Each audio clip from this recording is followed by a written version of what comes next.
శ్రీమహాగణాధిపతయే నమః. ఓం గురుభ్యో నమః. ఓం శ్రీమాత్రే నమః.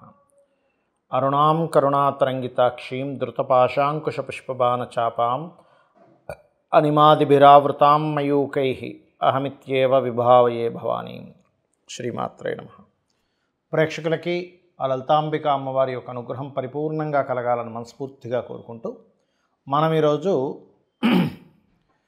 14వ తేదీ నుంచి 20వ తేదీ వరకు ఉన్నటువంటి గ్రహస్థితి ఏ విధంగా ఉంది.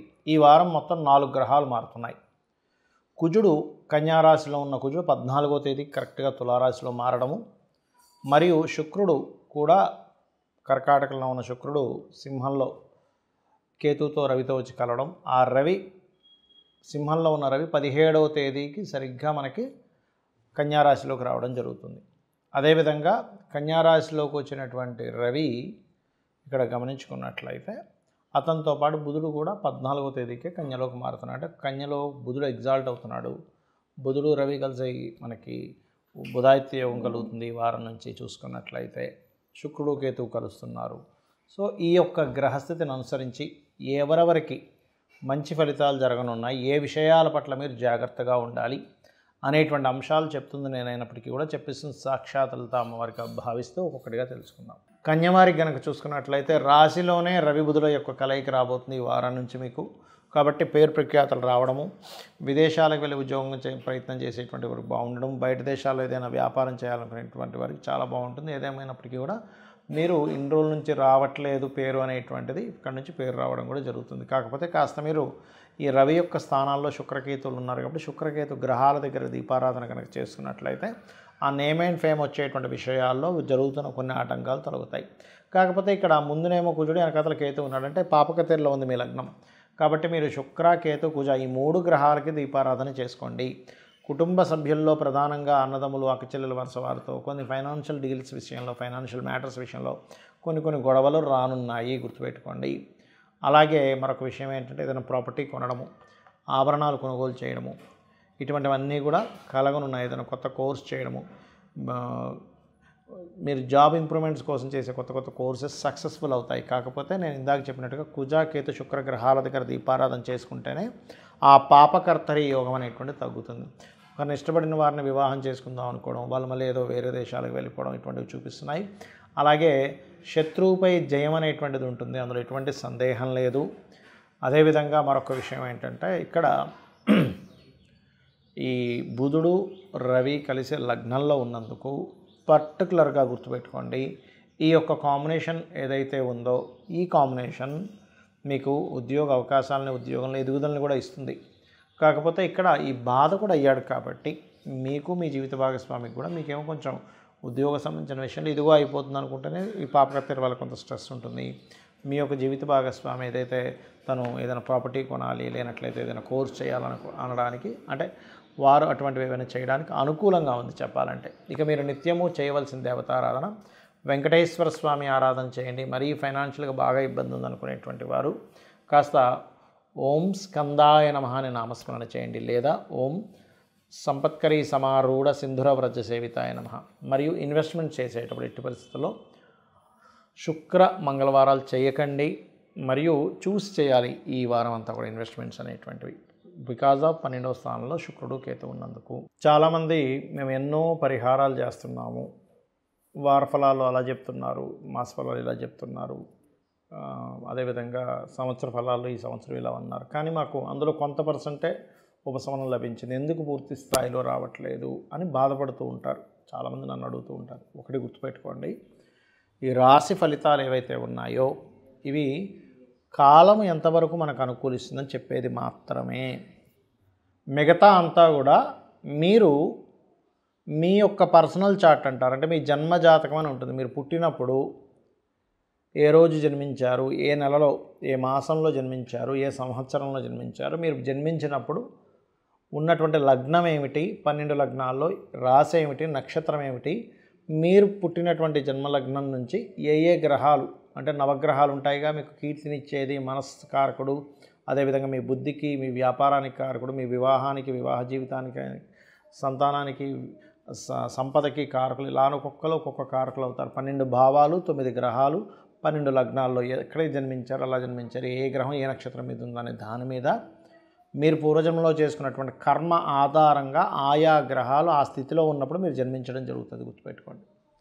అలాంటప్పుడు మీరు ఎదగలేకపోతున్నారు, లగ్నం బలం ఎలా ఉంది చూసుకోవాలి. లగ్నం బలంగా ఉందా బలహీనంగా ఉందా, అందుకే ఎదగలేకపోతున్నారు. బలహీనంగా ఉంటే ఆ లగ్నాధిపతి ఎవరు, దానికి అధిష్టాన దేవత ఎవరో తెలుసుకొని చేయాలి. ధనభావం ఎలా ఉంది, ఎందుకంటే చాలామంది ఇక్కడ ధనయోగం ఉందండి కానీ నాకు రాణించట్లేదు అంటారు. అంటే మీరు రాంగ్ రూట్లో వెళ్తున్నారు. అంటే తిరుపతికి వెళ్ళాలి 700 కిలోమీటర్లు, మీరు ఇటు వెళ్ళకుండా దానికి అపోజిట్ డైరెక్షన్లో ప్రయాణం చేస్తున్నారు. మీకు ఎక్కడ వస్తుంది, రాదు. మీ డెస్టినేషన్, మీ గోల్ అనేటువంటిది లేదు. ఇంకొంతమందికి అన్నీ ఉంటాయి కానీ బ్లాక్ అయిపోతుంటాయి. బ్లాక్డ్ బాగి చక్ర అంటారు. ఎందుకు బ్లాక్ అయింది? అలాగే మీ ఇష్టదైవం ఎవరు, రుణరోగ శత్రువుల నుంచి తగ్గించుకోవాలంటే మీ ఇష్టదైవంతో పాటు మీరు ఉపాసించాల్సిన దేవత ఎవరో తెలుసుకోగలగాలి. వివాహం అవ్వట్లేదు, సప్తమ స్థానం ఎలా ఉంది, స్త్రీలకైతే శుక్రుడు ఎలా ఉన్నాడు, పురుషుడికైతే కుజుడు ఎలా ఉన్నాడు అనేటువంటి చూసుకుంటూ సప్తమ స్థానము, వివాహం తర్వాత ఇబ్బంది పడుతున్నారంటే 12వ స్థానము, ఇవి చెక్ చేసుకోవాలి. ఇవి చెక్ చేసుకోకుండా గోచారంలో ఎలా ఉంది, ఇప్పుడు ఏలినాడు శని ఇలా వచ్చేసింది, కాలసర్ప దోషం ఉంది, ఇవి కాదు. ఇవి కొంతవరకు ఉంటాయి దాని ప్రభావం, కానీ మీ personal chart is most important. ఇది ప్రధానంగా గుర్తుపెట్టుకోండి. అలాగే సంతానం కలగట్లేదంటే ఏమిటి, రాజకీయాల్లో రాణించలేకపోతున్నామంటే ఏమిటి, వ్యాపారంలో కొంతమంది చేస్తారంటే కొంతమంది వద్దని చెప్తుంటారు, అయినా సరే చేసి పోయాక అయ్యో ఎందుకు. నేను చాలామందికి కూడా ఈ వ్యాపారం చేయకండి, ఇప్పుడు ఆగండి, ఫస్ట్ చిన్నగా స్టార్ట్ చేసుకోండి, తర్వాత పెద్ద వ్యాపారం పెడుతురు కానీ, లేదా మీరు ఇట్లా యాడ్స్ ఇవ్వండి, ఇట్లా యాడ్ రిలేటెడ్గానే మీకు వ్యాపారం పెరుగుతుందని చెప్తే వాళ్ళు వినిపించుకోకుండా అదే మోసలో వెళ్ళిపోయి నష్టపోయిన వాడు కూడా బోల్డ్ మంది ఉన్నారు. అంటే ఏమిటంటే వాళ్ళకి తోచింది చేయడం కాదు, గుర్తుపెట్టుకోండి. గ్రహం ఏది ఇస్తుందో దాన్ని అర్థం చేసుకొని చేయాలి. ఇప్పుడు ఉదాహరణకి ఇప్పుడు కరోనా లాంటిది వచ్చింది, గవర్నమెంట్ చెప్తుంది బాబు ఎవరో ముట్టుకోకండి, చేతులు హ్యాండ్ అది శానిటైజ్ చేసుకోండి, మాస్కులు పెట్టుకోండి అని. గవర్నమెంట్ అలాగే చెప్తుంది. ఏమైపోద్ది కలిసినంత మాత్రాన, మనిషి కలిసినంత మాత్రాన అంటే దానికి గ్రహం పర్టికులర్గా ఎట్లా అయితే ఒక క్రిమి ఎలా అయితే పాకుతుందో కొన్ని ప్రికాషన్స్ తీసుకోకపోతే, అలాగే గ్రహం కూడా మనం తీసుకోవాల్సిన ప్రికాషన్స్ తీసుకోకపోతే, ఇప్పుడు ఎలా పనిచేస్తుందో తెలుసుకోకపోతే, దేంట్లో ధనం వస్తుందో తెలుసుకోకపోతే, అసలు మనకి ఎప్పుడు రైట్ టైం ఇన్వెస్ట్మెంట్స్ చేయాలో తెలుసుకోకపోతే, అది మనం రాంగ్ టైంలో రాంగ్ స్టెప్ వేయడం వల్ల మనకి బ్యాడ్ ఫలితాలు ఖచ్చితంగా వస్తాయి. నేను దాని మీద చాలా రీసెర్చ్లు చేశాను, చాలా ఖర్చు పెట్టి చేశాను. ఆ ఖర్చు పెట్టి చేసి అనుభవంతో చెప్తున్నాను నేను మీకు. కాబట్టి దయచేసి మీ జన్మజాతకం ప్రధానంగా చూసుకోండి. గోచారం అనేటువంటిది ఎంతవరకు సపోర్ట్ చేస్తుంది. ఇప్పుడు ఫైనాన్షియల్గా లేదు, అలా అని మన కర్మలో ఎలా ఉందో అలాగే సాగాలా అంటే అలా ఎప్పుడూ శాస్త్రం చెప్పదు. మీ కర్మలో ఎలా ఉంటే అలాగే మీరు అనుభవించాలైతే, మన వేదంలో ఆయుర్వేదం అనేటువంటిది పుట్టదు. వేదాంగాల్లో ఆయుర్వేదం ఒక వేదం కదా. మరి వేదం ఎందుకు చెప్తుంది నీ జబ్బు తగ్గించుకోవడానికి ఇది చెయ్యు అని? నీ జబ్బు పూర్వజన్మ కృతం పాపం వ్యాధి రూపమైన పీడితంగా బట్టి నువ్వు అనుభవించాలని చెప్పాలి కదా.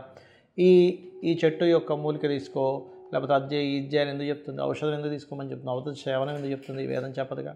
గ్రహస్థితుల గురించి ఎందుకు చెప్తుంది? వేదాంగాల్లో జ్యోతిష్యం కూడా ఒక అంగమే. ఈ గ్రహస్థితి కాబట్టి ఈ పరిహారం చేసుకో, ఈ మంత్రం చదువుకో, ఇప్పుడు ఫైనాన్షియల్గా గ్రోత్ రావాలి.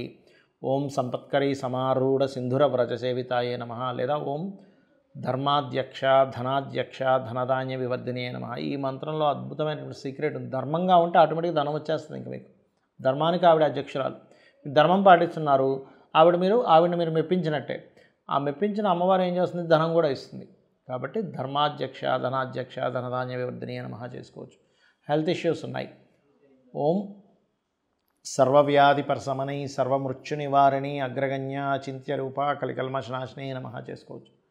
అలాగే జాబ్ రావట్లేదు, ఓం మాణిక్య మకుటాకార జానుద్వై విరాజితాయ నమః. అలాగే విదేశాలు వెళ్ళాలనుకుంటున్నాను, రోజుకు ఒక 2 సార్లు ఉదయం సాయంత్రం హనుమాన్ చాలీస, లేదా ఇంకా తీవ్రంగా 7 సార్లు చేయండి. ధైర్యం పెరుగుతుంది, బుద్ధి ఇది పెరుగుతుంది. అలా ఒక్కొక్క దేవతా స్వరూపానికి ఒక్కొక్క ఎనర్జీ ఉంటుంది, ఒక్కొక్క గ్రహానికి ఒక ఎనర్జీ ఉంటుంది. మీ లగ్నం నుంచి ఒక్కొక్క భావం లో ఎనర్జీలో ఉంటుంది, కొన్ని హై ఎనర్జీలో ఉంటాయి. కాబట్టి కొంతమంది బాగా తెలివితేటలు ఉంటాయి కానీ జాబ్ ఉంటుంది, కొంతమంది బాగా జాబులు మంచి మంచి జాబులు ఉంటాయి కానీ అంత స్కిల్డ్ పర్సన్స్ ఉండరు కొన్నిసార్లు, వాళ్ళు లక్ బట్టి వెళ్ళిపోతూ ఉంటుంది.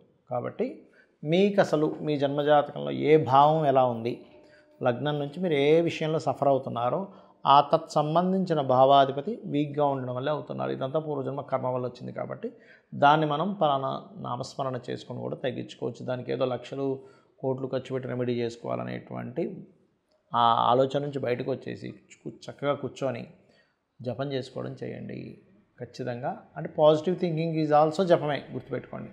శ్రీమాత్రే నమః.